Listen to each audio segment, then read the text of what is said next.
HGO, it's Adam Ho, and from The Athletic, it's Adam Jahns. It's one of the craziest games that I've covered live. That crazy for me. I feel like, how many times a season do we say that? Yeah, but this one, I know. In the red zone.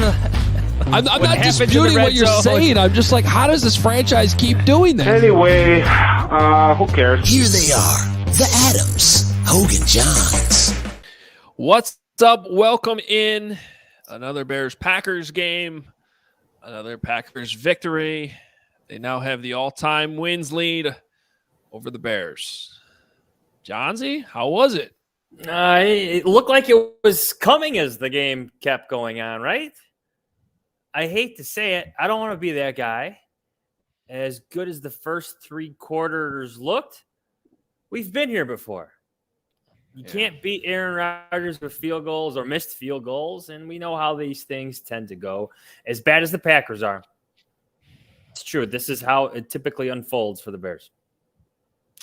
Yeah, it was 19-10, and I pretty much determined right there the Packers were going to win the game. The first few possessions of the second half for the Bears offense, didn't like it. I thought there were missed opportunities in there. I thought, there was one drive where they had multiple negative plays, a false start by Cole Kmet.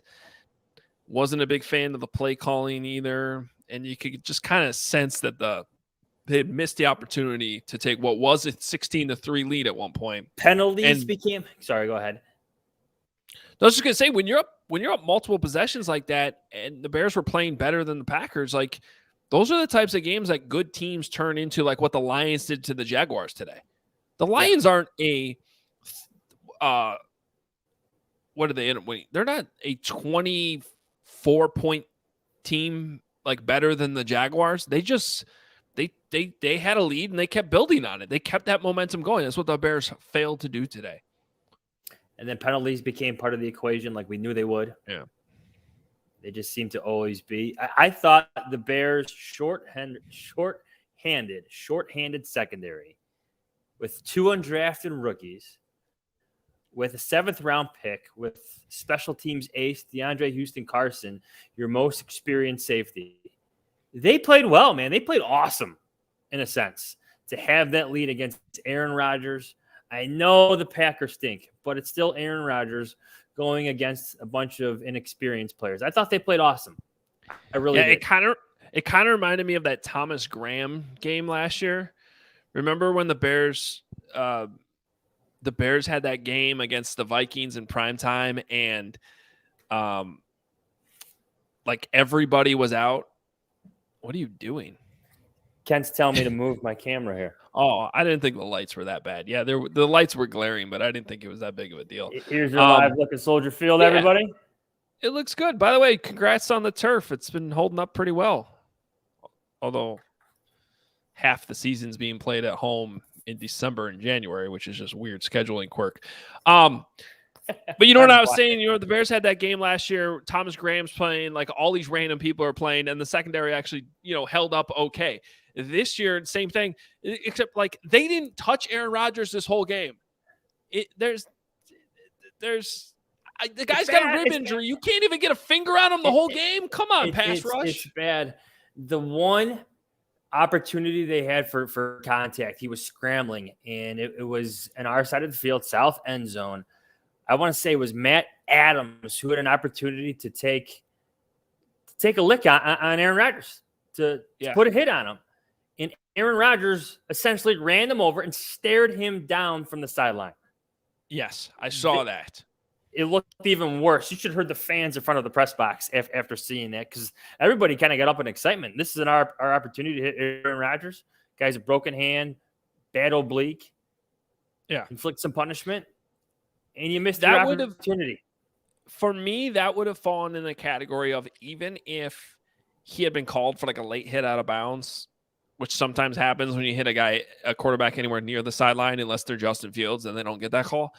That would have been one of those where I would not have been mad as a coach. Would have been like, all right, that's an effort penalty. That's a quarterback. Hit him. Dealing with a rib injury. You want to make him uncomfortable. That was your one opportunity. and Aaron Rodgers didn't even go down. And then he stared you down. And then he stared you down on top of it.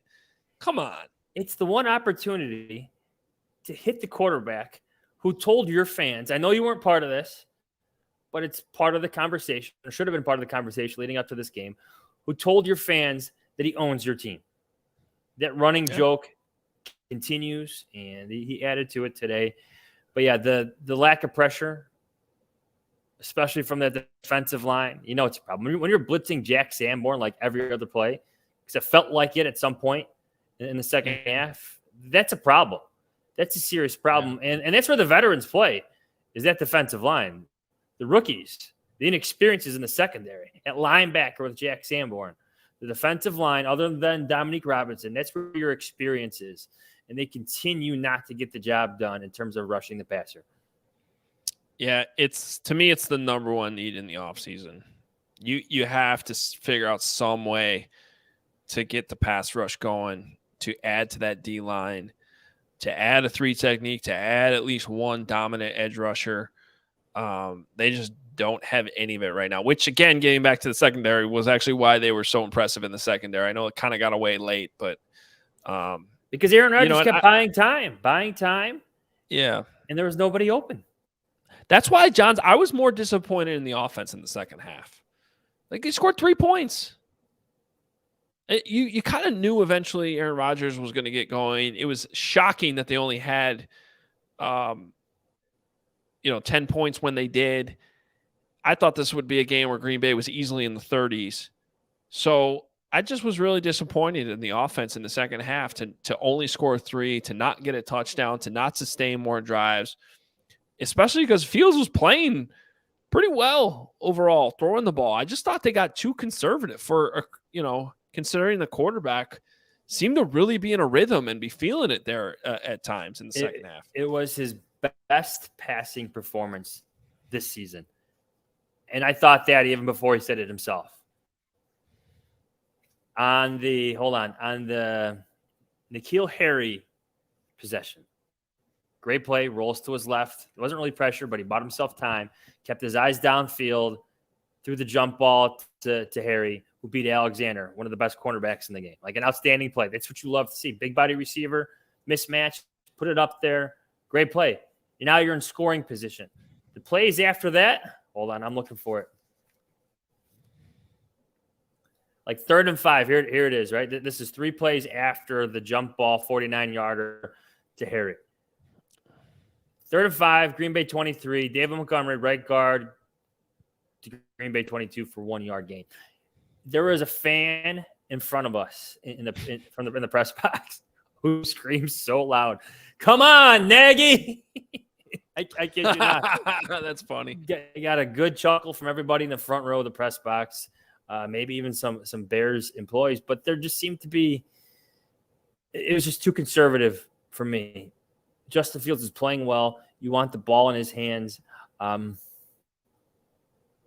Maybe that's one where he has to keep it, because I think that might have been his own read. And then you saw Cairo Santos miss the 40-yard field goal after that, blocked by your guy, Dean Lowry. I felt like, shout out to Dean. Good guy. Good player. Another guy the Bears probably should have drafted and didn't. I felt like that when like in basketball, when there's a bad call and then the guy goes to the free throw line and misses the free throw, and it's like, ball don't lie. That's what I felt like that block field goal was. Like, it was like karma for that play calling right after that. Your quarterback is 14 of 16. There's going to come a time, Johns, where if this dude is for real, and I think he is for real, and I loved what I saw today at parts, that you're going to want your quarterback to put the game on his arm, not his legs, not your running back's legs. You're going to say you need to go down the field, throw the ball. After you hit that 50-yard bomb, throw it again. 15 on the next play, 20, whatever it is. Keep that going. He's 14 of 16 at that point in the game. Was clearly feeling it. Those deep balls were dimes. Keep the pressure on. I hated the play calling after that. I really did. And not because of wins and losses, not because of winning this game, but because of developing Justin. let him ride. Let him carry that momentum forward. He's feeling it. He called it himself his best passing game. And instead, you took the foot off the gas, and then you ended up putting him in a position again where he had, which I guess is the counter argument, and he's got to show it, late when they're losing, fine. But, you could have built on that, and I didn't like it when they had the lead. Just put it on him in general. Forget just his arm. It's not some 3rd and 15 situation. It's 3rd and relatively short. He's the best player on the field. If he wants to scramble for it, so be it. Those go for a lot of yardage. He could score from there. I get that he's dealing with a separated left shoulder. He's only 2 weeks removed from it, but he's the best player in the game. He looked like it at times. I know Aaron Rodgers won, but at times Justin Fields looked like the best player. Put it on his arm, put it on his legs, put it on him, just in general. Let him get you that first down. Let him put the game away, because that was an opportunity for the Bears to take the lead again. And the special teams cost them 3 more points. 4 points they cost them. They should have been in the lead still, or at least tied in that situation. Did you sense any, since you're there, do you sense any, I know Eberflus isn't going to, criticize Getsy post-game or anything like that, but, did you sense any frustration with the play calling? No. Fields, from anybody in the locker room at all? Not really. Yeah. I'll be honest. Well, Chase Claypool and Equinemius St. Brown didn't talk to us after the game. Chase Claypool was getting treatment on his right leg. Obviously, we saw that get it's actually quite miraculous that he continued to play. Let's be honest. That did not look good, but he continued on. No, I feel like some of the plays were there. You like some of the second reaction stuff, like the throw down the left sideline to Cole Kmet, where he stepped up in the pocket, eluded some pressure, and he got the ball out somehow. I mean, Justin Fields, his poise in the pocket was extremely impressive today. Check that in Kevin Fishbane's column, I think, later tonight. He should be on it. That stood out to me against the Packers today. But, yeah, maybe some frustration later. I mean, who knows? Usually, how these things work. Someone did something wrong somewhere, and that's where mistakes and yardage is lost and whatnot. I think we all heard Justin Fields explain his first interception. You need Equinemius St. Brown to come back on that. You and I have been big on wanting to see those throws with anticipation. That was a throw with anticipation. You need your receiver to help you out in that case. He needs to come back for the ball. Yeah. Did I kind of like that Fields was candid about that? Did you? I mean, did it come off as him putting the blame on somebody else at all, or was it just him explaining it? I don't mind at all. He's been pretty consistent with that in terms of explaining plays. Yeah, I like it. Be honest. Mm-hmm. Be forthright. Be forthcoming. Your receiver needs to be better in that situation. It's just the case. It's what they're taught to do. Come to the ball. So what did you make an EQ then not talking? Yeah, we didn't see him. I don't know. Booked it out of there early? I don't know. I've been around long enough to not overreact to such things, but you definitely want players to have some sense of accountability. But he was playing his former team.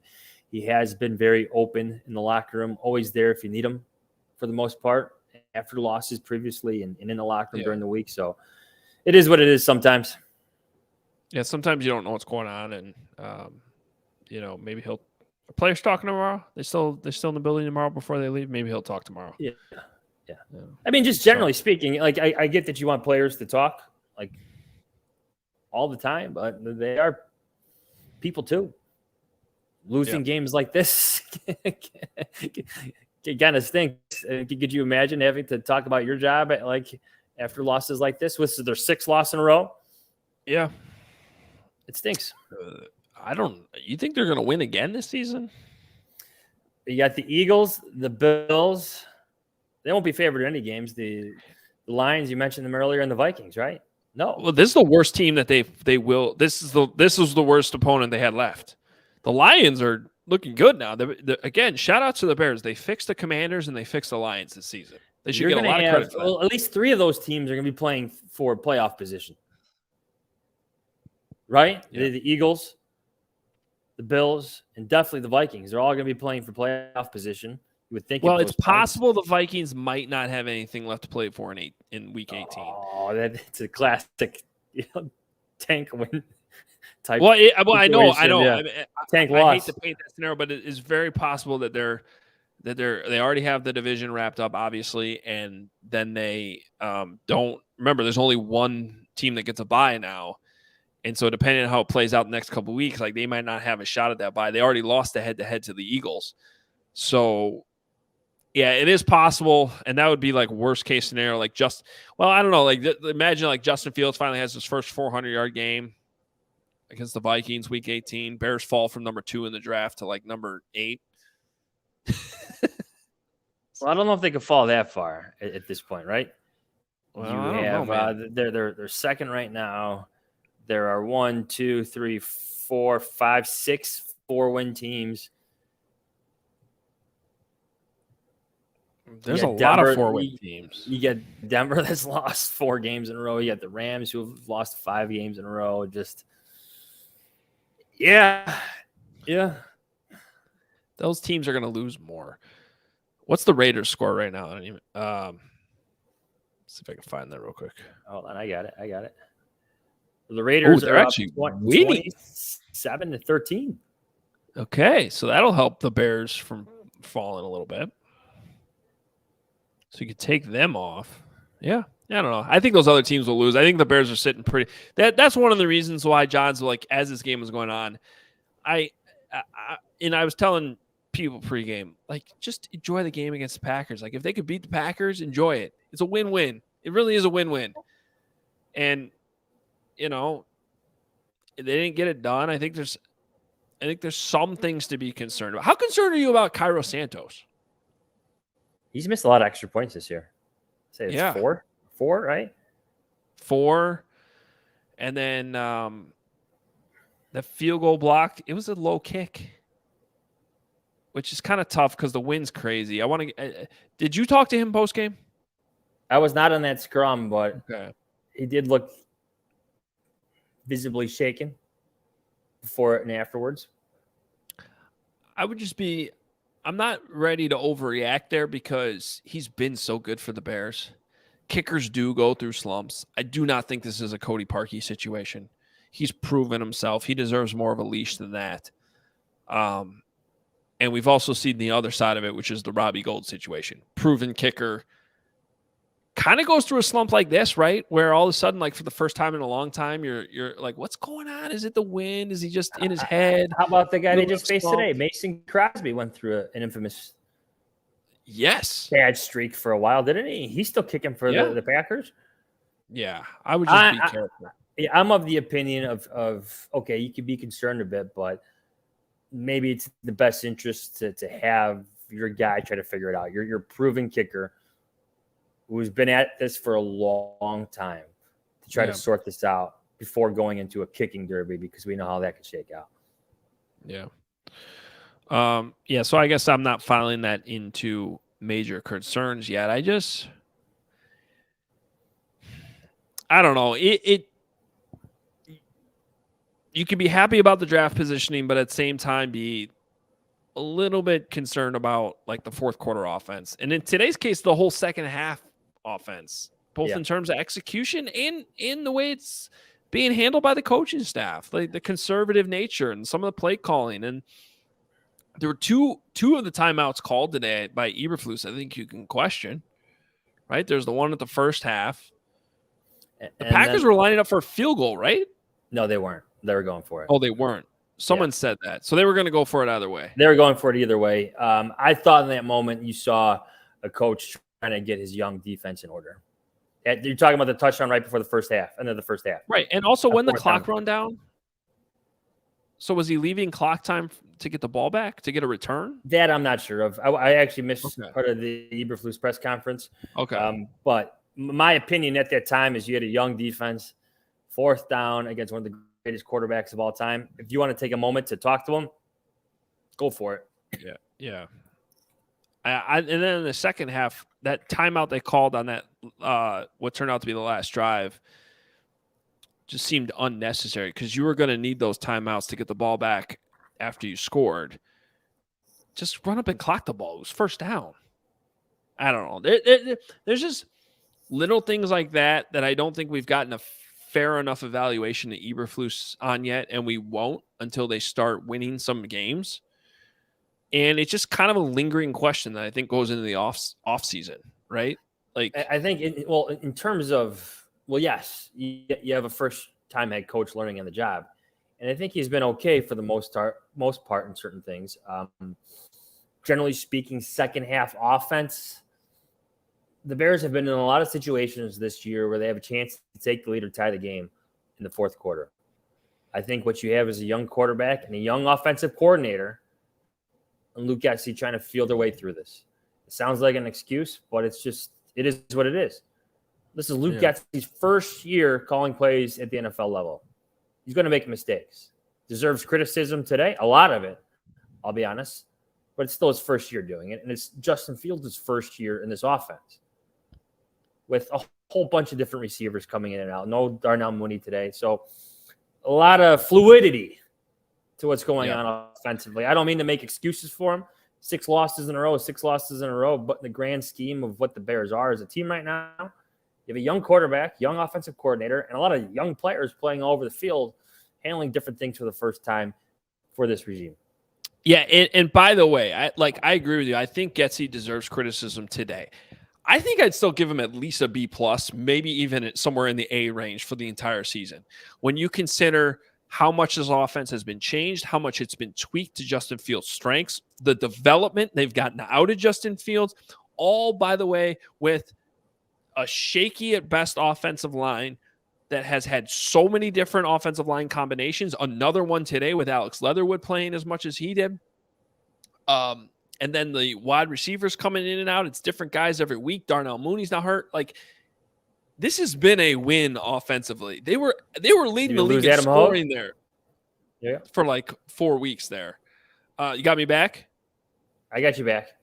Okay. Yeah, I don't know what happened there. Anyway, the point is, like, I think overall it's been a win offensively for Luke Getsy. Well, if Justin Fields continues to play well, he seemed to feel good about his best passing performance of the season. He should. You're looking for those mini victories, are you not? You're looking for positives. I have no problem with him feeling positive about his performance today. First game back from a separated shoulder, he looked poised in the pocket. He was moving the ball through the air. Even when he had to make those second reaction plays, fighting Cole Kmet, those were exceptional plays. The deep ball to St. Brown, perfect ball, absolute dime.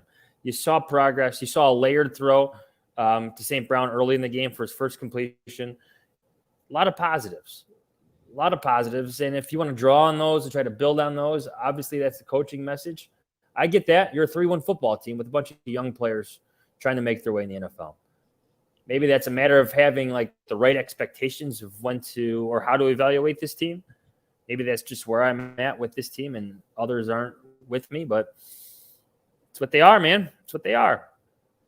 Yeah, and by the way, I think today can also be called a win for Justin Fields. Just the opportunity to play him, the results you got, the fact he didn't get hurt worse, and you have a bye week now. Well played by the Bears, I think. I know there's been a lot of topic about, should he play last week? Should he play this week? I think you gave him a week off. He came back. He clearly looked fine today. He developed in the passing game. In that regard, it was a huge week for him. And now he's got another week to rest and 4 games to go against some really tough opponents. So some extra time to prepare for the Eagles. But this was a good week for Justin Fields. Yeah. One way to view it is you can root for the Bears to beat the Packers like you should. Forget about the draft positioning for a while. Now that it's over, you should be scoreboard watching. You should hope they hold on to that top 2 pick, top 3, top 4. It looks like where they're about to draft. They're going to have their pick of some of the best players at their respective positions, and they're going to have a lot of phone calls to field. Ian Cunningham and Ryan Poles are going to be busy when it comes to the teams looking for quarterbacks. It'd be great. Bears have theirs, is what I'm saying. Yeah, to have your quarterback and be that high in the draft order is certainly a good thing. Any other final thoughts, Jahns?